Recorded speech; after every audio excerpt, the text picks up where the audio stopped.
Muy bien, bienvenidos entonces. El tema del día de hoy es un tema trascendental, me parece que es un problema de salud pública, de hecho, que es de mucha importancia en la actualidad.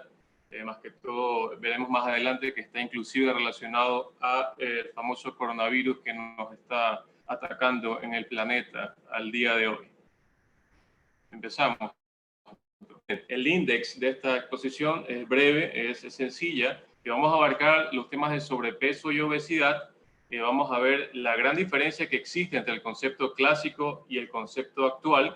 Vamos a ver a manera de grosso modo lo que es el índice de masa corporal y vamos a fijarnos y hacer un poco de hincapié en el tema de la fisiopatología de la obesidad, ya que si entendemos el concepto de este y qué es lo que hace en nuestro cuerpo, pues vamos a entender todo el problema, el gran problema de hecho que acarrea el padecer esta enfermedad. Asimismo tocaremos un poco de cifras a nivel de la problemática en el mundo y en el Ecuador. Veremos los factores de riesgo para padecer esta enfermedad, las complicaciones que conlleva finalmente el tener obesidad y sobrepeso, y vamos a cambiar un poco la temática entre lo que fue el problema al inicio. Y finalmente vamos a ver cuál es el rol que hace la riboceína y el glutatión en un concepto breve y el frente que le hace a la enfermedad, ¿sí? Luego veremos unas pocas ideas para llevar a casa en el mensaje final. Entonces, objetivos de la charla: saber detectar a los individuos que tengan sobrepeso u obesidad, conocer el rol de las adipoquinas, que veremos ya qué son estas, en el cuerpo humano, reconocer la diferencia entre obesidad exógena y endógena, y poder comprender las repercusiones clínicas de esta enfermedad y conocer asimismo el rol del glutatión y la riboceína ante esta problemática. Entonces, miren, tenemos que el concepto clásico de la enfermedad es la acumulación anómala o excesiva de grasa que puede ser perjudicial para la salud. Eso es lo que nos dice la Organización Mundial de la Salud.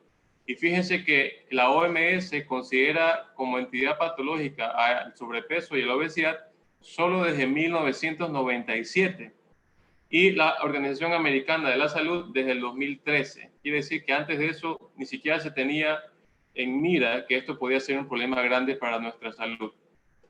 Ahora miren, ¿qué es lo que nos dicen los científicos Cummings y Schwartz? Que esta es una enfermedad oligogénica, cuya expresión puede ser modulada por numerosos genes modificadores que interaccionan entre sí y a su vez con factores ambientales. Es decir, fíjense ya la diferencia que existe entre lo anterior y lo que nos dicen estos dos médicos y científicos, que ya intervienen los genes y los factores ambientales. Pero para fines de esta charla vamos a fijarnos en el último concepto del 2015 de Pasca y Montero, que nos dicen que es una enfermedad sistémica, multiorgánica, metabólica e inflamatoria crónica, multideterminada entre lo genómico y lo ambiental, que conlleva finalmente a un mayor riesgo de muerte y mortalidad. Entonces, fíjense la gran diferencia entre lo que es el concepto actual, un poco más ya abierto en lo que es la realidad, y lo que antes nos decía la OMS, que simplemente era un acúmulo anómalo de grasa. Entre las herramientas que más nos sirven a nosotros los médicos para detectar a estos pacientes son el índice de masa corporal, la circunferencia abdominal y el índice cintura-cadera. Existen otras fórmulas que lo manejan más los colegas nutricionistas, como es la fórmula de Turning, City y Frisancho para medir densidad corporal, porcentaje de grasa y área muscular. Asimismo, la medición de los pliegues adiposos como el bicipital, tricipital, subescapular y el suprailíaco son los que más nos acarrean a un diagnóstico un poco más acelerado de estos pacientes. Ahora, la circunferencia abdominal, dice la OMS, que para los hombres con sobrepeso ya es patológico, con una circunferencia de más de 102 centímetros y para las mujeres de 88 centímetros. Y el índice de cintura-cadera se dice que es la relación que resulta para dividir el perímetro así entre la cintura-cadera y es patológico para las mujeres con un resultado mayor a 0,9 y para los hombres un resultado mayor a 1. Entonces, ¿cuáles son los signos y síntomas que pueden presentar a estos pacientes? Primero, es saber que la esfera psicológica es muy importante en estos pacientes y no hay que pasarla por alto. Estos pacientes pueden padecer de pérdida de autoestima, rechazo, que finalmente pueden terminar en un problema de ansiedad o depresión. Y las alteraciones físicas más frecuentes de estos pacientes son la acantosis nigricans, la formación de las que hemos denominado 3P, que es la polidipsia, polifagia y poliuria, que es las manifestaciones en el paciente que están bebiendo mucho, comiendo mucho y orinando mucho. Esto se relaciona mucho a lo que ya sería una entidad patológica, que es la resistencia a la insulina. Estos pacientes, asimismo, por su gran volumen corporal, presentan fatiga crónica, disnea y moderados esfuerzos, es decir, que no pueden realizar esfuerzos físicos ni leves ni moderados, que antes quizás sí lo podrían hacer, pero ahora con este sobrepeso ya les es imposible.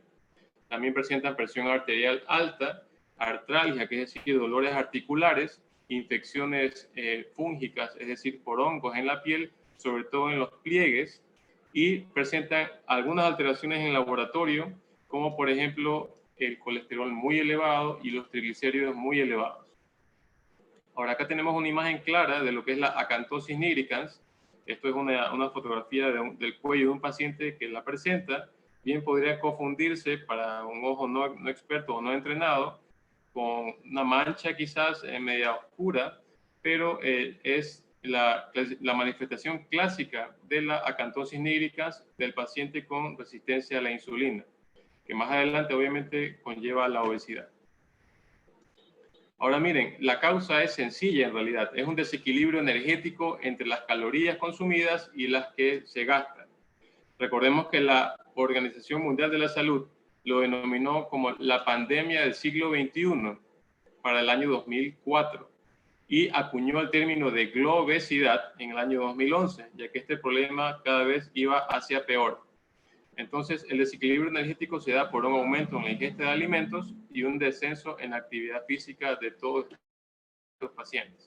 Ahora, ¿qué nos dice la Organización Mundial de la Salud? Que existe alrededor actualmente 246 millones de personas con diabetes. Para el año 2030, el número de personas que sufren de diabetes podría llegar a ser de 32.9 millones y que cada año actualmente fallecen 3.8 millones de personas por esta enfermedad. Y por último, miren lo que dice acá, 50% de la población que padece esta enfermedad no lo sabe, que me parece a mí que es lo más alarmante de todo. ¿Y qué nos dice la Organización Panamericana de la Salud con respecto a la diabetes? Nos dice que para el 2014 se registraron 62 millones de personas en cuanto a la prevalencia de la diabetes y para el 2040 hay un estimado de que sean 109 millones de personas. Y en cuanto al gasto global por esta enfermedad, para el 2014 fue de 383 mil millones y para el 2014 se espera un gasto estimado que rodea los 446 mil millones de dólares. Entonces, ambos escenarios son totalmente nefastos para la salud.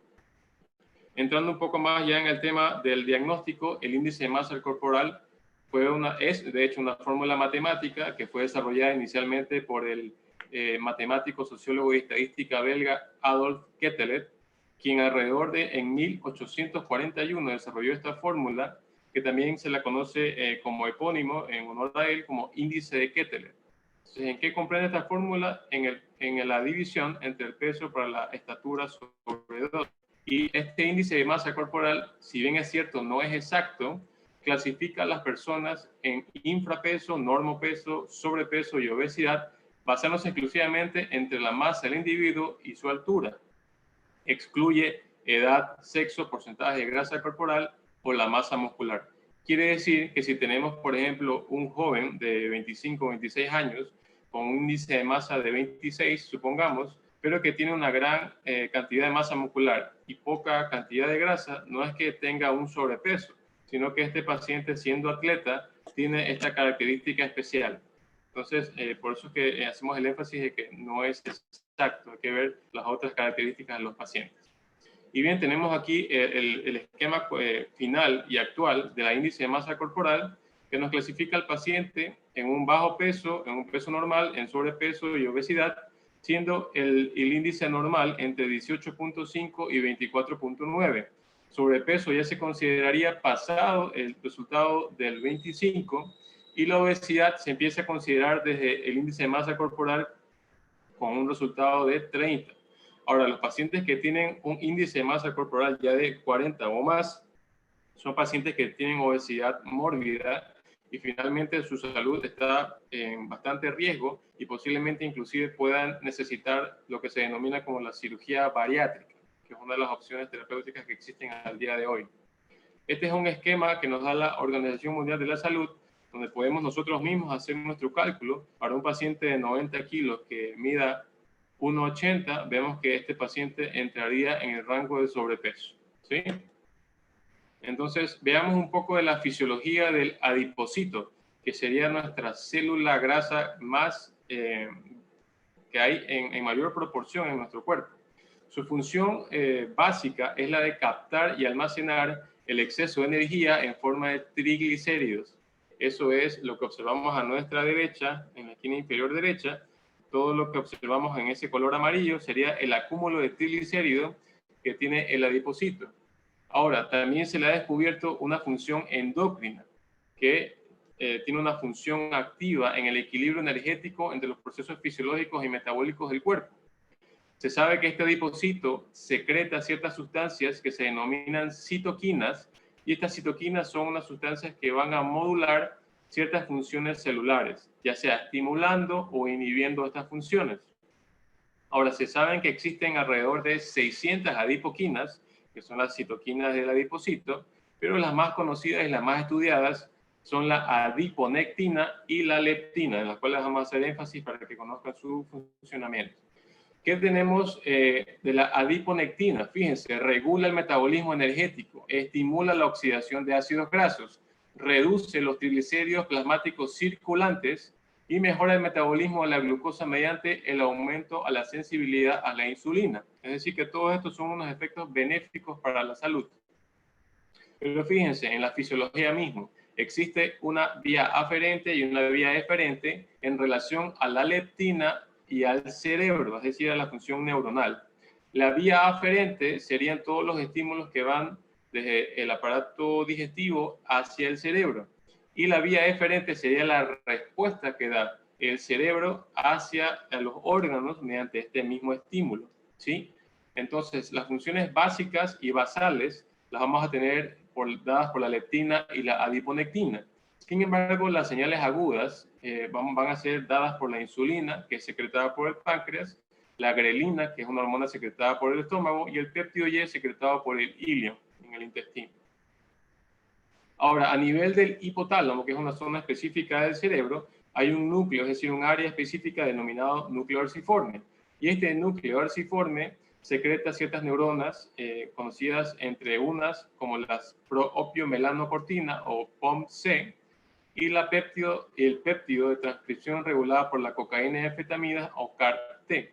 Ahora, el término de cocaína y anfetaminas no tiene nada que ver en los pacientes que tienen el abuso de sustancias, sino que fue denominado así este péptido en relación al origen que fue descubierto en los roedores, que se veía que tenían este péptido que les hacía ciertos efectos similares a los de la cocaína, con un efecto anorexígeno y de gran locomoción osteomuscular.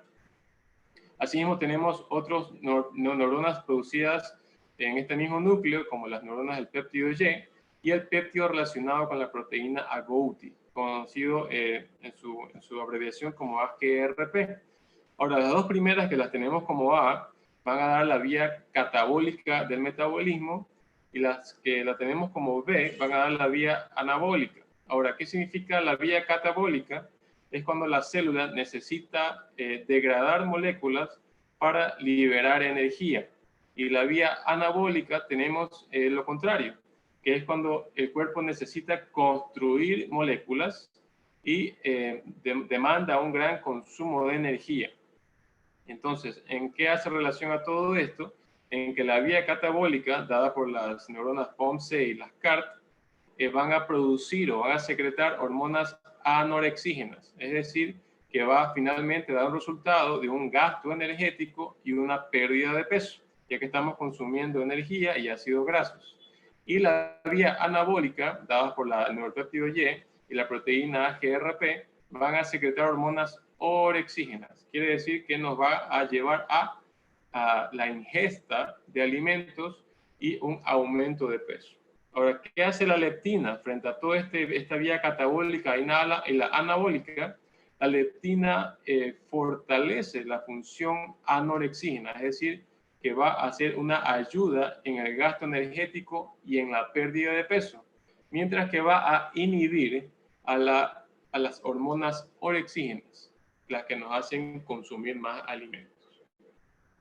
Entonces ya vimos la disminución del apetito que da la leptina por estimulación de los péptidos anorexígenos, la inhibición de los orexígenos, con el aumento del gasto energético, aumentando la tasa del metabolismo basal, incrementando el consumo de los ácidos grasos y disminuyendo su génesis, es decir, disminuyendo la creación de más ácidos grasos. Esta leptina está altamente relacionada a la secreción de la insulina, que es secretada por el páncreas, pero asimismo se sabe que no solo la leptina y no solo la insulina están vinculadas a la saciedad, sino también la grelina, el péptido Y, la serotonina, la colecitocinina, el neuropéptido y otras hormonas más. Entonces, otras funciones que se les ha descubierto actualmente a la leptina es su vínculo con la reproducción, con la inmunidad celular y con la angiogénesis. Sin embargo, estas tres últimas están aún en estudios. ¿Qué tenemos en cuanto a los niveles séricos, es decir, circulantes en los pacientes de leptina? Los pacientes que tienen un índice de masa corporal normal tienen un resultado basal de la leptina a nivel sérico entre 3 a 18 nanogramos sobre decilitros. Eso sería en un rango normal. Ahora, ¿qué sucede en los pacientes que tienen un índice de masa corporal elevado, con sobrepeso u obesidad? Tenemos que esta leptina va a estar mucho más elevada, en 30 o más nanogramos sobre decilitros. Entonces aquí viene una pregunta que sería muy básica, ¿no? Si tengo más leptina, quiere decir que eso me va a conllevar a tener mayor función de consumo de energía, disminución de apetitos y de regulación dada por la insulina. Pues la respuesta es no. ¿Por qué? Porque conocemos que de la mano de la resistencia a la insulina que hay en estos pacientes con sobrepeso o obesidad, va asimismo la resistencia a la leptina, ¿sí? Entonces, como para recordar un poco lo que es la resistencia a la insulina, tenemos este gráfico muy explicativo, recordando que a la insulina se la conoce como la llave maestra, ¿no? Tenemos así que la insulina es la que permite la entrada de las células de la glucosa en sí a la célula para el consumo energético. Eso es cuando está en una manera normal, pero cuando la insulina está abolida, hay una resistencia a la insulina, la glucosa no va a entrar a la célula, no va a hacer su metabolismo de consumo y va a quedar circulante en el cuerpo, lo que se denomina actualmente como resistencia a la insulina. Asimismo, a nivel del cerebro, en el hipotálamo, que lo tenemos aquí señalado en este círculo, recordando las funciones básicas del hipotálamo, que son la regulación de la temperatura corporal, fatiga, sueño, deseo sexual, el apego parental, los ritmos circadianos, la sed y el hambre. Fíjense, la leptina se relaciona muy estrechamente con el hipotálamo, haciendo que, inhibiendo al núcleo 4, que es un área específica del hipotálamo, al neuropéptido Y. ¿Y qué es lo que hace este neuropéptido Y? Aumenta la sensación de hambre, ¿sí? Este le envía una información directa al cerebro de una necesidad imperiosa de alimentos que va a llevar a estos pacientes a una hiperfagia, es decir, a un consumo excesivo de alimentos que lo va a llevar finalmente a la obesidad. Entonces tenemos otra estructura que está relacionada con la leptina, que es el tronco encefálico. Fíjense, el tronco encefálico lo hemos denominado para fines de esta charla de manera didáctica como piloto automático. ¿Qué significa esto? Que las funciones que va a tener este tronco encefálico no van a ser modificables. ¿Y cuáles son estas funciones? Como por ejemplo respirar, deglutir, la presión sanguínea, las funciones cardíacas, la vigilia, etc.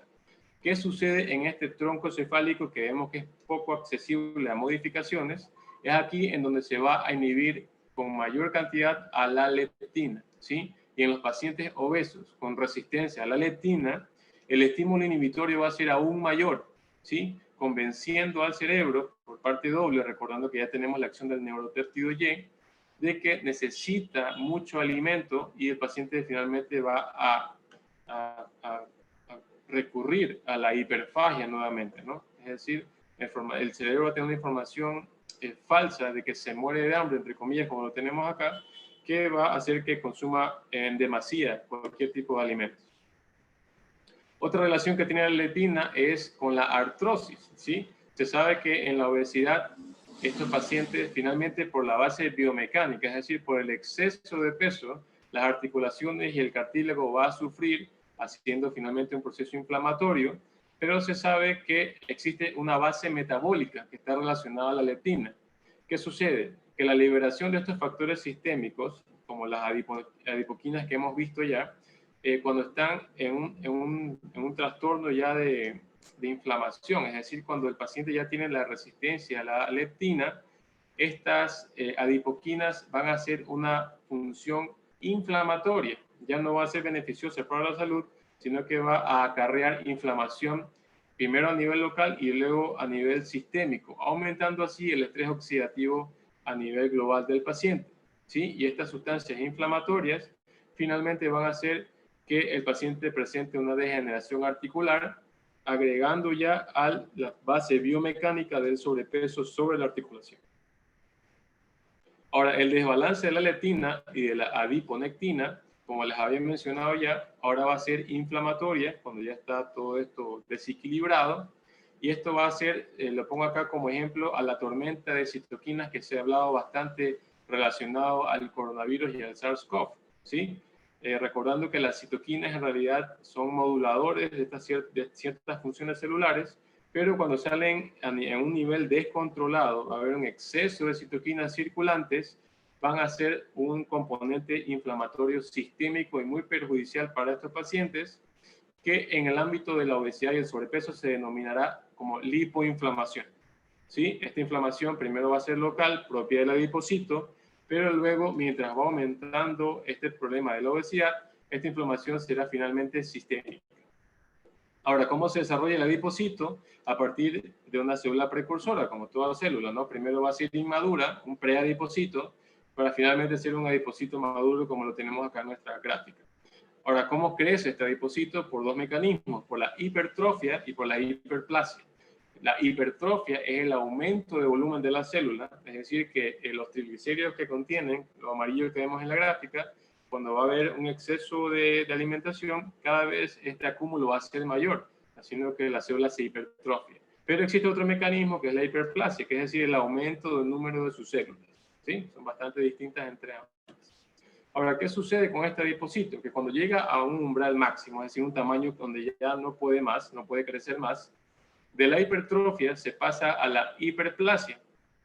Y asimismo, cuando hay una dieta alta en grasa, las células precursoras estimulan a nivel visceral, es decir, a nivel de nuestros órganos internos, la hiperplasia del adipocito. Es decir, que no solo va a esperar a que el adipocito llegue a un nivel máximo de tamaño por hipertrofia, sino que en una dieta alta en grasa va directo a la hiperplasia, es decir, que va a haber un aumento doble del adipocito.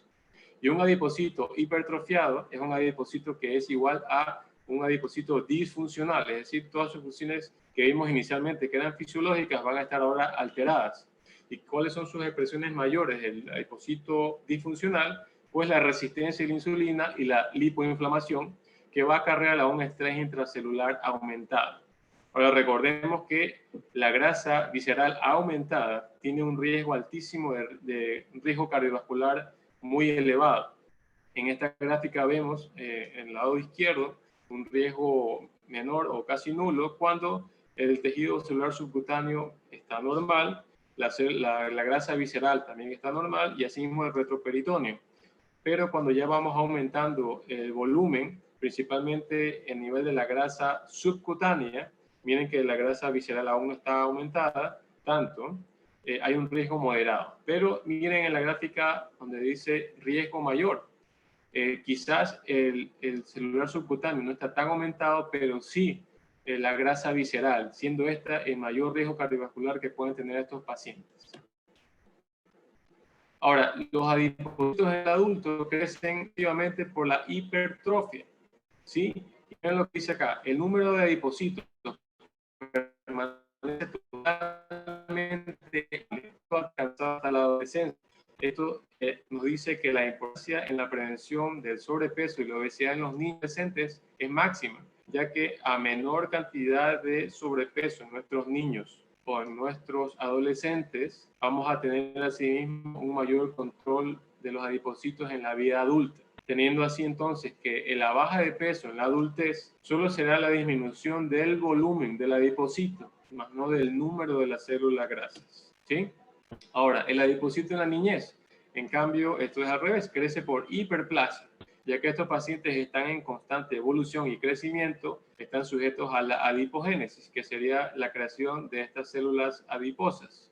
Pero, ¿qué sucede? Cuando estos niños tienen un estímulo nutricional inadecuado, rico en alimentos que son altos en grasa, que son totalmente nocivos para la salud, asimismo estos niños van a pasar de la hiperplasia normal a la hipertrofia, haciéndose acreedores a todo el problema que conlleva la lipoinflamación, ¿sí? Entonces, estos niños, tanto el niño patológico con sobrepeso como el adulto, tendrá la disfuncionalidad total de la célula en cuanto a la leptina y a la adiponectina, teniendo en cuenta que la leptina va a estar aumentada en estos pacientes, pero no va a ser funcional, y la menor expresión de la adiponectina nos va a acarrear a una resistencia a la insulina y a una peor función mitocondrial, produciendo energía baja en estos pacientes, ¿sí? Que se traduce en fatiga, que lo refieren muchos los pacientes en la consulta. Ahora, a nivel celular, también existe un daño gracias a estos adipocitos patológicos.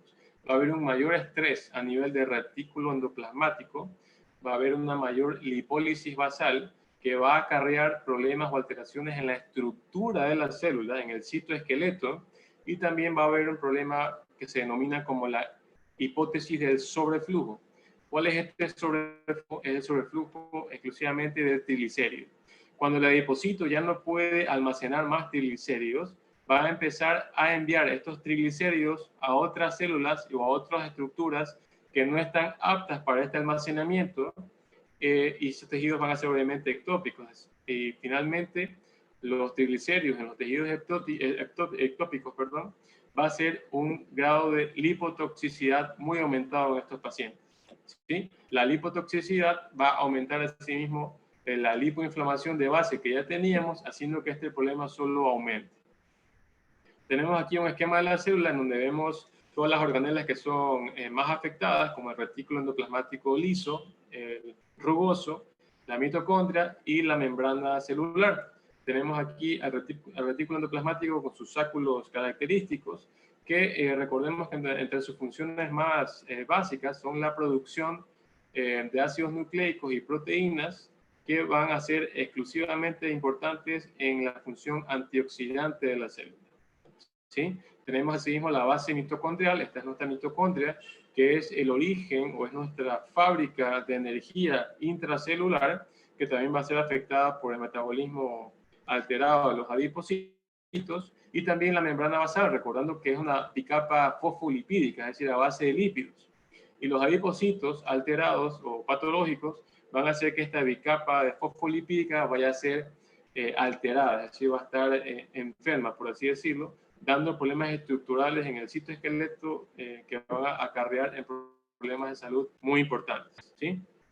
Tenemos asimismo el tejido adiposo, que se divide entre blanco, marrón y beige. El tejido adiposo blanco es el que hemos hablado ya con mayor hincapié, que es el que almacena los triglicéridos. Tenemos asimismo al tejido adiposo pardo. Este es bastante llamativo por la ciencia actualmente, ya que este da una función específica de termogénesis adaptativa. ¿Qué significa esto? Que se la descubrió inicialmente en niños y recién nacidos, que este tejido adiposo en ellos manifestaba su energía como calor, ¿sí? Para producir más calor en estos niños, pero se sabe actualmente que este tejido adiposo pardo no solo está en ellos, sino también en el adulto, ¿sí? ¿Y qué hace este tejido adiposo pardo? Tiene un alto consumo de ácidos grasos y de glucosa, por lo que se le dice que tiene una capacidad antidiabética y antiobesidad bastante llamativa, y su color pardo o marrón está dado por la densidad aumentada de las mitocondrias y por unos citocromos mayores con unas crestas específicas que le dan su color marrón. Ahora, ¿cuál es el tejido adiposo beige? Tenemos que el tejido adiposo blanco, en unas condiciones adecuadas de un buen estímulo nutricional y con estímulos de frío y ejercicio, este tejido adiposo blanco puede tomar ciertas características del tejido pardo, pero no en su totalidad, que sería más o menos un tejido adiposo pardo-like, ¿sí? No igual al pardo, pero puede adquirir estas características benéficas para la salud, pero asimismo, cuando el estímulo nutricional es inadecuado o el paciente no tiene el estímulo del frío o del ejercicio, este tejido adiposo beige pasa a ser nuevamente tejido adiposo blanco, que es el que está en más riesgo de producir la lipotoxicidad. Tenemos así este gráfico que nos ilustra cuánta demasía tenemos de este tejido adiposo blanco, que es lo que más tenemos en acúmulos, y en menor proporción al tejido adiposo marrón, y en mucho menor aún el tejido adiposo beige. La clasificación de la obesidad la tenemos en dos grandes grupos. En la exógena, que es la más común, que está dada por los malos hábitos alimenticios y el sedentarismo, y otras causas como la ansiedad, la neurosis o la depresión, que conllevan a que el paciente tenga esta hiperfagia, característica de las enfermedades del ámbito de la ansiedad y la depresión, ¿sí? En cambio, la obesidad endógena está dada exclusivamente por el sistema endocrino, que determina de manera fisiológica la adiposidad androgénica o la ginecoide. Y en casos especiales, vamos a ver ahora en detalle, cómo la obesidad interactúa de manera distinta en ciertas patologías especiales, como la enfermedad de Cushing, el síndrome de Froelich y el síndrome de Lawrence-Mood-Beidel. Tenemos así entonces que la obesidad exógena está dada por malos indicios alimenticios en estos pacientes, ya sea por voluntad propia o por problemas de ansiedad o depresión. Y la adiposidad androgénica puede ser dada en hombres y en mujeres de manera distinta. Normalmente en el hombre se dice que tiene una forma central o de manzana, y las mujeres en forma de pera, ya sea en las caderas, en los glúteos o en el busto de las mujeres, ¿no? Entonces esto sucede de manera normal. ¿Qué sucede en la enfermedad de Cushing? Esto es el eje hipotálamo-hipofisiario, que es totalmente fisiológico.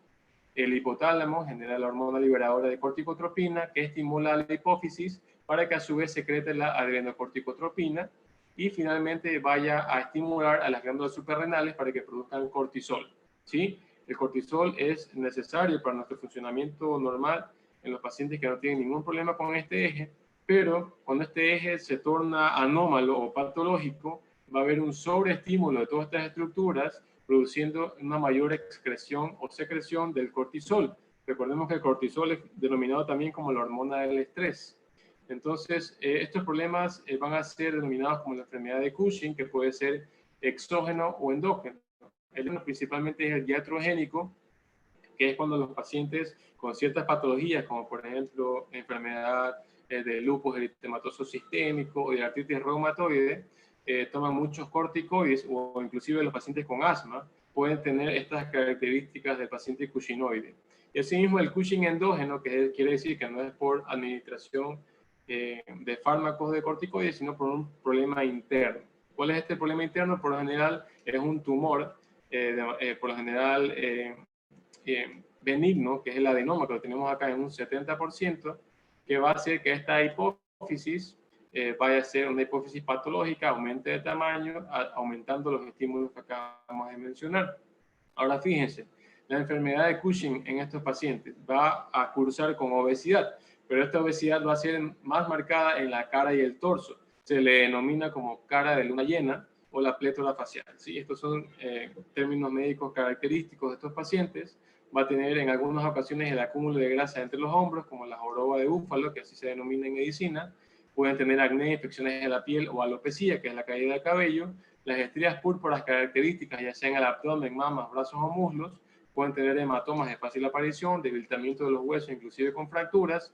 En mujeres característico el hirsutismo, que es la aparición de vello facial o de vello corporal en lugares que no deberían, en lugares androgénicos, es decir, característicos del hombre, y con alteraciones del ciclo menstrual muy marcadas. En cambio, en el hombre va a haber una disminución de la libido o el deseo sexual y disfunción eréctil.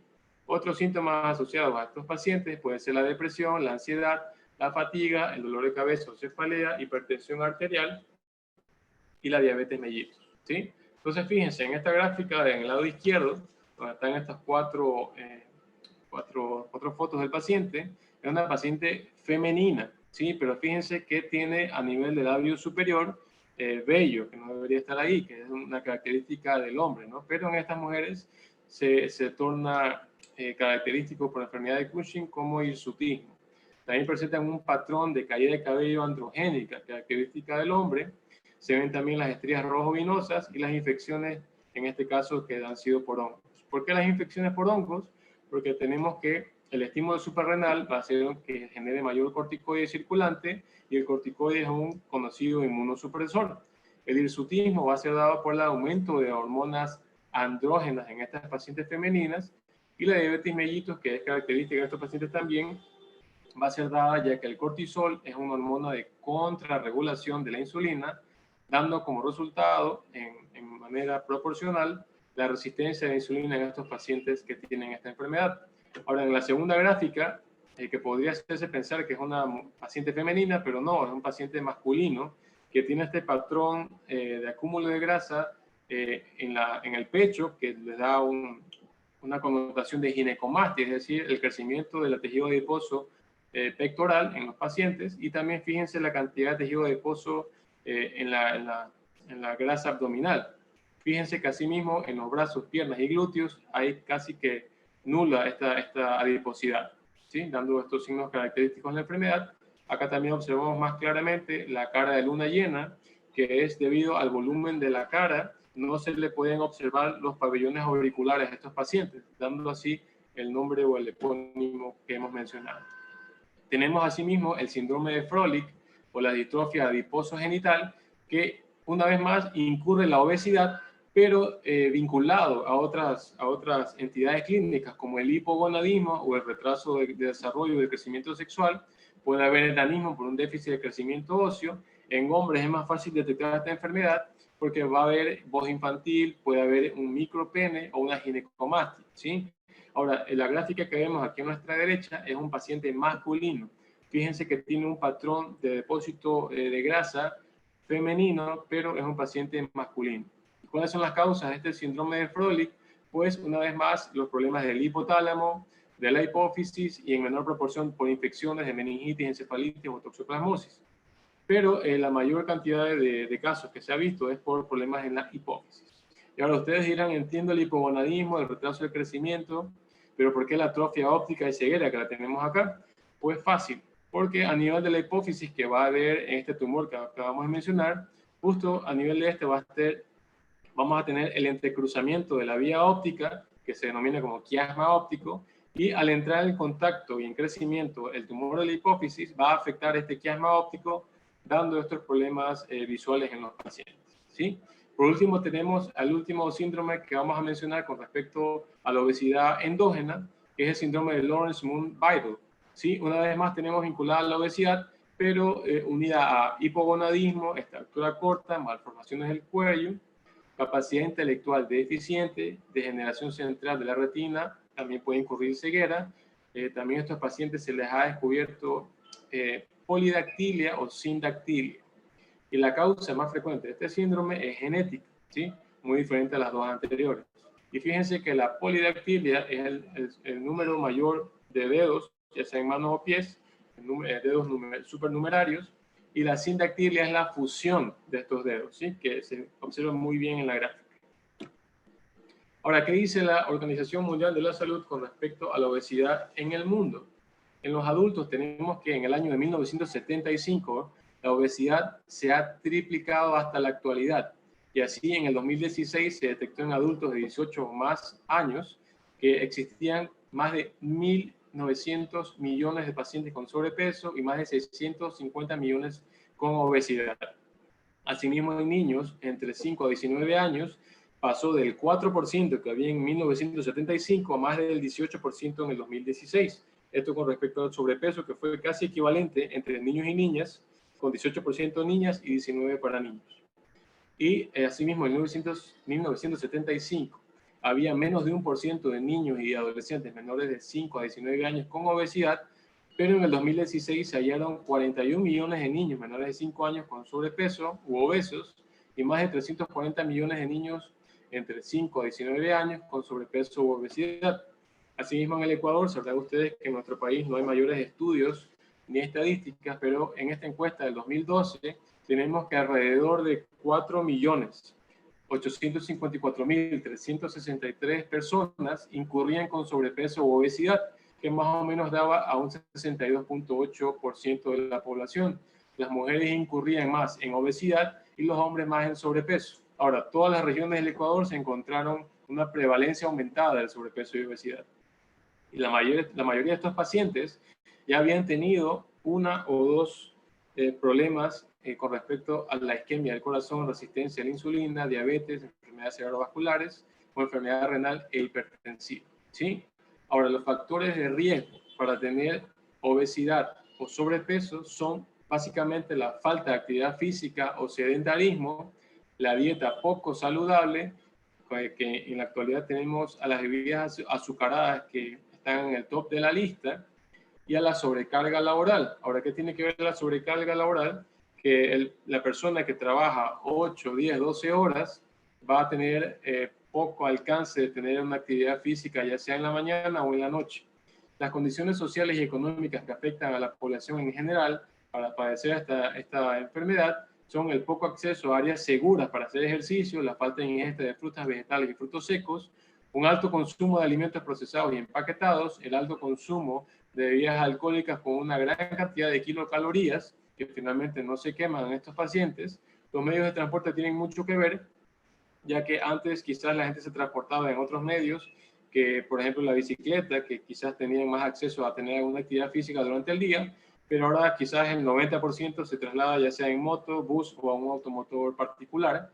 El confort globalizado, tenemos que las escaleras eléctricas o los ascensores son la preferencia de la mayoría de las personas que, por ejemplo, visitan a centros comerciales o lugares que los tienen.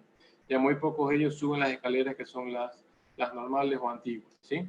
El uso excesivo de aparatos electrónicos como computadoras, celulares, juegos de consolas, la televisión, que pasan 8, 10, 4 horas, qué sé yo, en estos equipos y dándole poca prioridad a los ejercicios o actividad física.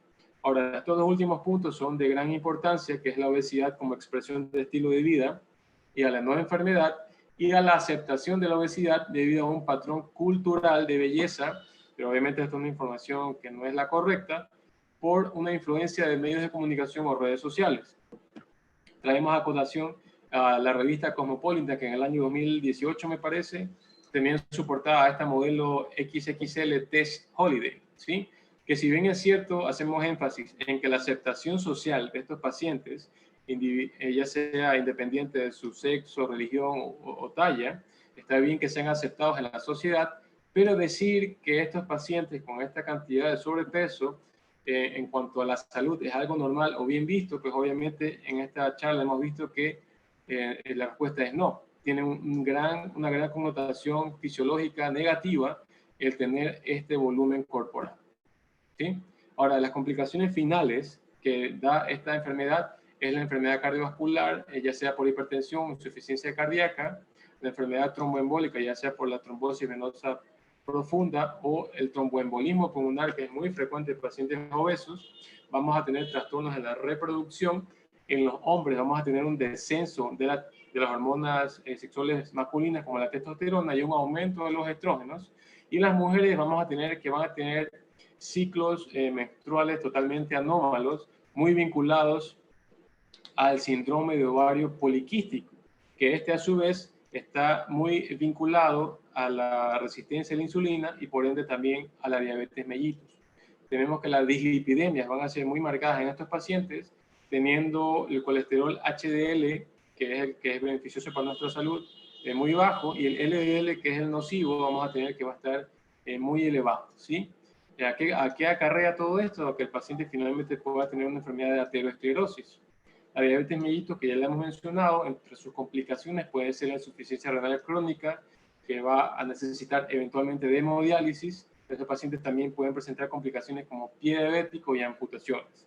Los accidentes cerebrovasculares están a la orden del día en estos pacientes, ya sea por la enfermedad hipertensiva o por la enfermedad de arteriosclerosis.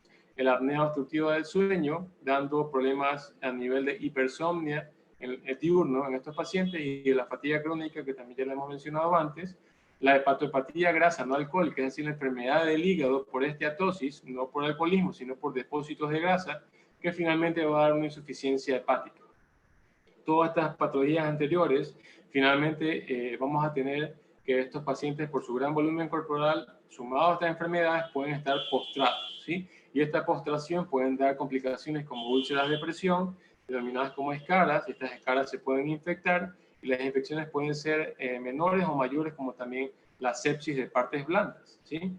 Estos pacientes van a incurrir en hospitalizaciones frecuentes y prolongadas que les dan una complicación más, que serían las neumonías adquiridas dentro del ámbito hospitalario. Los pacientes con obesidad también están mayormente predispuestos a padecer de cáncer, hombres y mujeres por igual, y finalmente la muerte por todo lo que hemos hablado. Ahora, el tratamiento de esta enfermedad es multidisciplinario. Inicia desde el mismo paciente con la voluntad de querer cambiar su estilo de vida y sus hábitos alimenticios. La familia o el círculo social más cercano a estos pacientes también es determinante. La ayuda del médico, obviamente, hemos visto ahora que es indispensable, pero también tienen mucho que ver el apoyo del nutricionista, del terapista físico, ya que estos pacientes necesitan actividad física, pero no cualquier actividad física, ¿sí? Necesitan una actividad física guiada. Y esas guías son principalmente dadas por el especialista en esto, que sería el terapista físico. El apoyo psicológico es muy importante en estos pacientes, ya que hemos visto que pueden incurrir en falta de autoestima, depresión, ansiedad y un montón de otras patologías de la esfera psicosocial, ¿no? Y los coadyuvantes, como por ejemplo las acupunturas, he visto y he leído que es bastante concurrida en pacientes con obesidad, y en otras terapias alternas a la medicina alternativa. Ahora, ya que hemos visto en gran proporción a la problemática, veamos a la solución, ¿sí? Vamos a ver en corto modo a lo que es el glutatión y la riboceína. Tenemos primero a nivel celular, observamos la célula sana, que está en correcto funcionamiento, pero si esta célula se expone a los radicales libres, que van a ser toxinas, que van a atacar a esta célula finalmente se va a hacer una célula enferma, ¿sí? Esta enfermedad va a estar acarreada por el estrés oxidativo, que va a ser proporcionado por estos radicales libres, ¿sí? Ahora, a nivel atómico, mucho más micro que lo anterior, vemos que los átomos sanos van a estar en un correcto ambiente con sus electrones, van a estar en armonía, y los radicales libres son moléculas que van a estar no armónicas, por decirlo así. Es decir, observamos le falta un electrón y van a querer robarle de manera didáctica a los electrones a los átomos sanos. Entonces aquí viene el rol del papel del antioxidante. Este antioxidante, denominado como glutatión, tiene un electrón extra. Este electrón extra va a ser donado a los radicales libres para estabilizar a estas células dañinas o tóxicas, para inhibir o eliminar este efecto nocivo sobre las células, ¿sí? Ahora, ya que tenemos los conceptos frescos, tenemos que este estrés oxidativo, en el caso de la obesidad, va a ser dada por la lipoinflamación, por el estrés oxidativo celular y por la lipotoxicidad que vimos al inicio. Ahora, ¿cuáles son los efectos de los radicales libres? Pues yo lo he resumido básicamente en uno, que es el envejecimiento acelerado de la célula, ¿sí? Esta célula acelerada en cuanto a su vida, en su actividad normal, va a ser mayormente afectada por estos radicales libres y va a acarrear a toda la problemática en cuanto a patologías que tenemos aquí, algunas, no están todas, como los problemas en el ADN que acarrean en tumores, enfermedades cardiovasculares, autoinmunes, degenerativas, neurológicas, metabólicas, aterosclerosis, dislipidemia y cáncer. Solo por nombrar algunas, pero sabemos que son muchas más. Ahora, las funciones principales del glutatión, o estas moléculas que van a estabilizar a los radicales libres o a eliminarlos, las tres principales las he puesto como el aumento de los niveles de energía, que se relaciona con el correcto funcionamiento de la organela denominada como mitocondria, recordando que es nuestra fuente de energía celular. Va a ser el efecto antioxidante eliminando los radicales libres y va a fortalecer el sistema inmunológico de manera exponencial, ¿sí? Mejora y mantiene la función cognitiva también, restablece la calidad del sueño, reduce los efectos del estrés oxidativo, hace una desintoxicación profunda del hígado, mejora las condiciones de la piel, gestiona el reciclaje de ciertos antioxidantes exógenos, es decir, una fuente externa al cuerpo humano, como por ejemplo la vitamina E o la vitamina C, y mejora también el desempeño musculoesquelético. Ahora, la investigación que hizo el doctor Herbert Nagasawa y sus colaboradores estuvo vinculada principalmente a la cisteína, ¿sí? Este es un gráfico al lado derecho que tenemos a la forma tripartita de glutatión, ¿sí? Que está compuesto por glutamato, por cisteína y por la glicina. Ahora, este componente de 3, se ha visto que la cisteína era la más lábil frente a los ácidos estomacales, ¿sí? Esta cisteína no pasaba o no pasa la barrera ácida del estómago. Entonces, si tenemos a una parte de este componente que lo llamamos glutatión, que no está funcional, pues finalmente la molécula va a estar inactiva. ¿Sí? No vamos a tener un glutatión funcional, ya que la cisteína no está presente. Entonces, también se vio dentro de los análisis de estos científicos que la producción intracelular propia de la célula de glutatión va a decaer con respecto al paso de los años.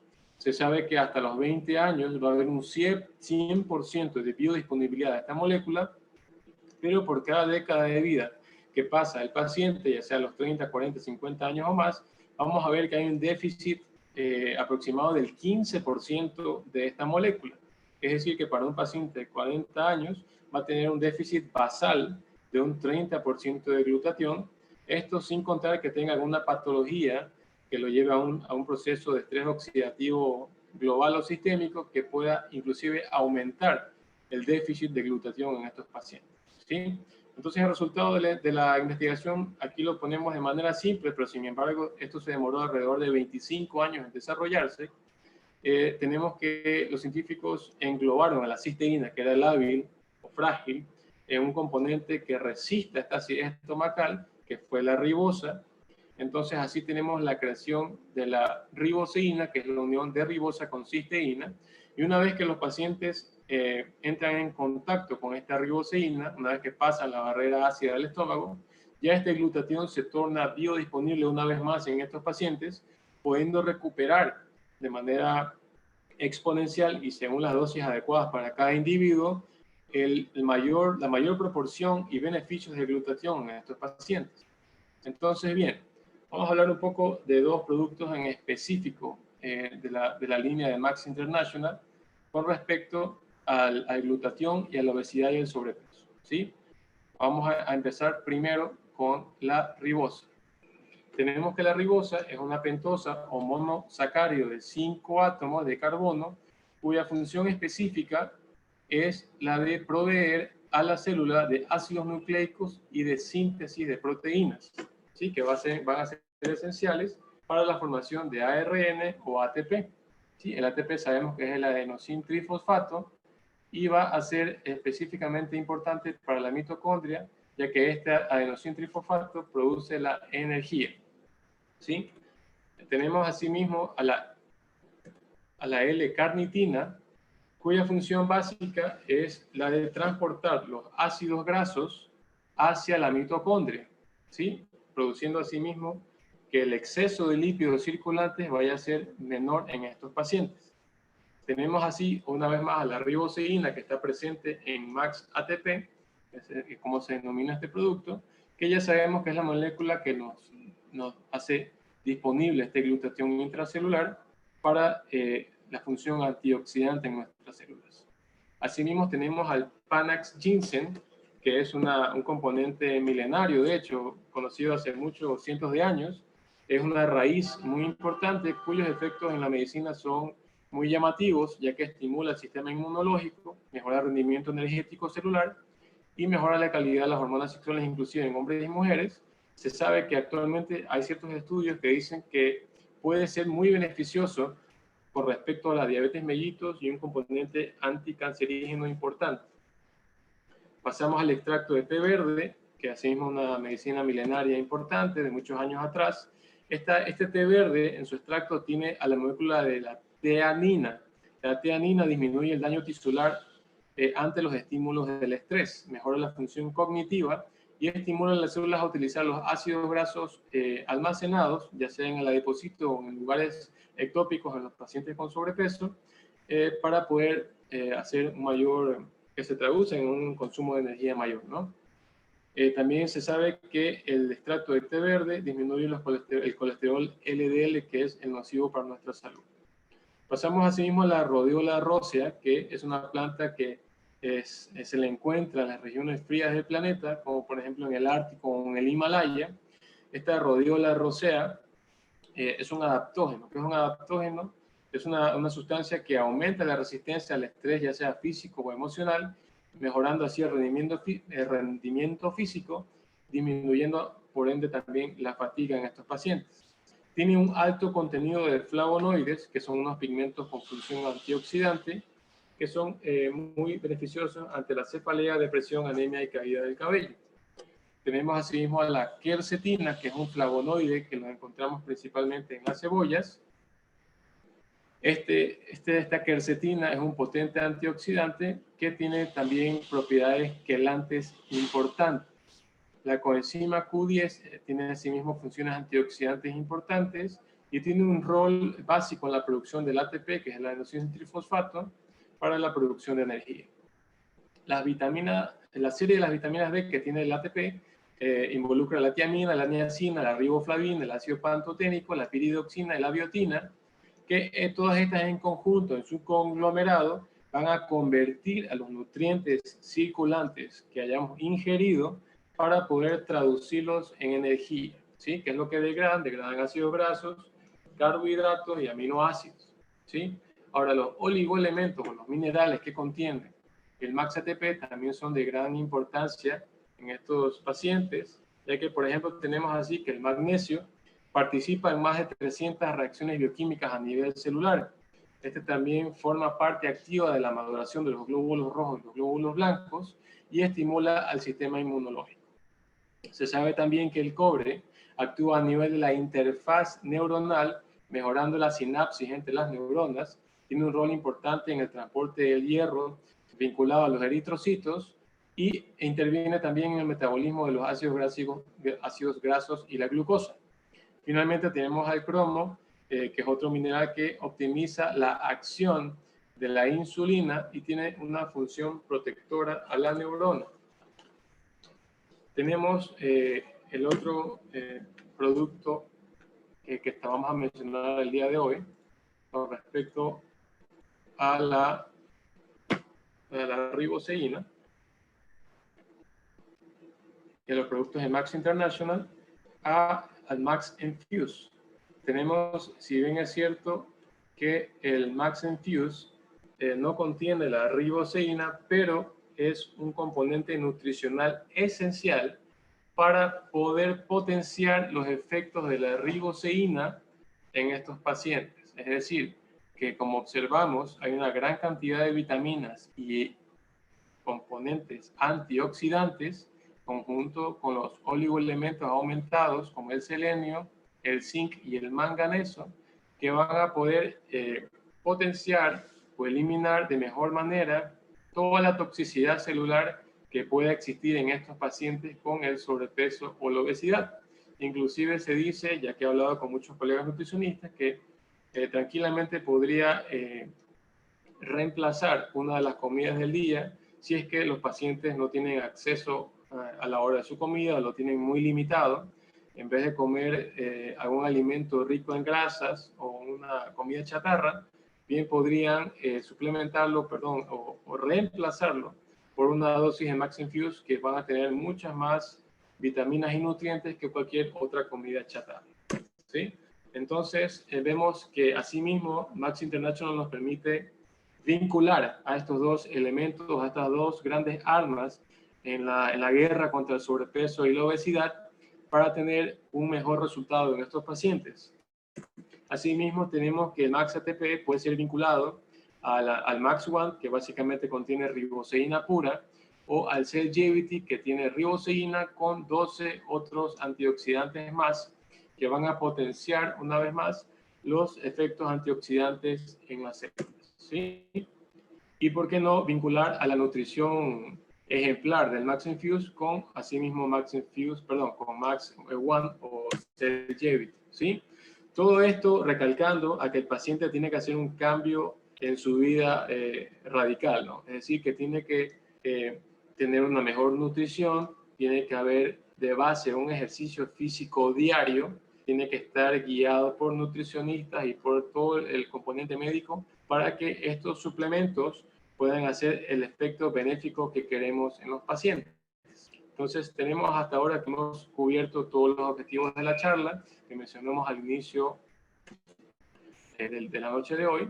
Tenemos asimismo que las ideas para llevar a casa son simples. El número uno, que el sobrepeso y la obesidad son un problema de salud pública. El sobrepeso y la obesidad son de manejo multidisciplinario. Los cambios en el estilo de vida en estos pacientes y en sus hábitos dietéticos son básicos y esenciales. Las complicaciones que sobrevienen a futuro generan gastos estratosféricos en el entorno de la familia y finalmente para el Estado.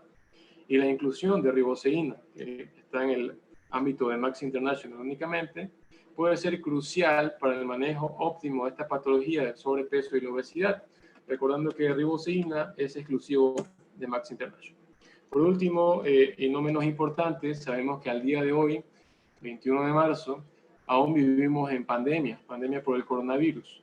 Y recordando así que entre las personas que se denominaron como personas frágiles ante esta enfermedad, no solo está el hipertenso, el diabético, sino también en las personas con sobrepeso y obesidad, ¿sí? Dando así una vez más una pauta para que estos pacientes que la padecen puedan controlar desde ya su patología para poder inclusive evitar una patología más que tenemos en el mundo de hoy.